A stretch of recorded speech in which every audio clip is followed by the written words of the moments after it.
Godavari global యూనివర్సిటీలో విద్యార్థులు fee reimbursement కట్టమని ఒత్తిడి చేస్తూ ఉన్నారు. ఈరోజు 35,000 ఫీజు రింబర్స్మెంట్ కడితేనే కానీ సెమిస్టర్ ఫీజు కట్టడానికే లింక్ ఓపెన్ కావట్లేదు. మేము గతంలో అనేక సార్లు విద్యార్థులు ఎస్ఎఫ్ఐ నాయకత్వం కలెక్టర్ గారిని కలిసి రిప్రజెంటేషన్ ఇచ్చి కలెక్టర్ గారు వెంటనే యాజమాన్యాన్ని పిలిచి చర్చించినా సరే సెమిస్టర్ ఫీజుకి ఫీజు రింబర్స్మెంట్కి లింక్ పెట్టకూడదని కలెక్టర్ గారు చెప్పినా జీజీ యాజమాన్యం ఇప్పటికే పట్టించుకోని పరిస్థితి ఉంది. దీంతో కలెక్టర్ గారు మాకు చెప్పింది ఏంటంటే ఏ సమస్య ఉన్నా మీరు ముందు మీ జీజీ యాజమాన్యాన్ని కలవమని చెప్పారు. అదే పని మేము చేసినా సరే జీజీ యాజమాన్యం గోదావరి గ్లోబల్ యూనివర్సిటీ బయట 200 మంది విద్యార్థులతో ఆందోళన చేస్తే ఈరోజు అక్కడ యాజమాన్యం దిగొచ్చి మేము రిప్రజెంటేషన్ని నోటీస్ని విద్యార్థులందరికీ పంపుతాము, ఫీజు రింబర్స్మెంట్కి దేనికి లింక్ పెట్టమని చెప్పేసి చెప్పారు, హామీ ఇచ్చారు. అయినా సరే వాళ్ళు కింద విద్యార్థులకు కానీ డిపార్ట్మెంట్లకు కానీ కనీసం సర్క్యులర్ పంపలేదు.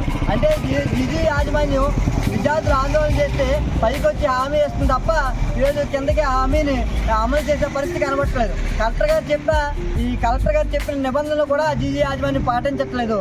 తక్షణమే ఈ జీజీ యూనివర్సిటీపై ఎంక్వైరీ కమిటీ వేయాలి. విద్యార్థులు ఏ విధంగా ఇబ్బంది పడుతున్నారో ఇవన్నీ తెలుసుకుని ఆ యూనివర్సిటీపై చర్యలు తీసుకోవాలి, యూనివర్సిటీ గుర్తింపుని రద్దు చేయాలని చెప్పేసి భారత విద్యార్థి ఫెడరేషన్ ఎస్ఎఫ్ఐగా డిమాండ్ చేస్తాను. ప్రస్తుతం 2వ సంవత్సరం ఇంజనీరింగ్ చదువుతున్న విద్యార్థులకి సెమిస్టర్ ఫీజు కట్టడానికి ఎటువంటి షరతులు లేకుండా సెమిస్టర్ ఫీజు కట్టించుకోవాలని చెప్పేసి భారత విద్యార్థి ఫెడరేషన్ ఎస్ఎఫ్ఐగా డిమాండ్ చేస్తాను. అదేవిధంగా ఈరోజు రాజమహేంద్రవరం శ్రీమతి కందుకూరు రాజలక్ష్మి మహిళా కళాశాల హాస్టల్ని విద్యార్థుల పోరాట ఫలితంగా ఈరోజు హాస్టల్ని విద్యాశాఖ చెందింది. ఈ హాస్టల్ని హ్యాండ్ ఓవర్ చేసుకోమని డిగ్రీ ఆర్జేడీ గారికి కమిషనర్ నుంచి ఉత్తర్వులు వచ్చినా ఈ ఉత్తర్వుల్ని కనీసం డిగ్రీ ఆర్జేడీ అమలు చేయని పరిస్థితి కనబడతా ఉంది.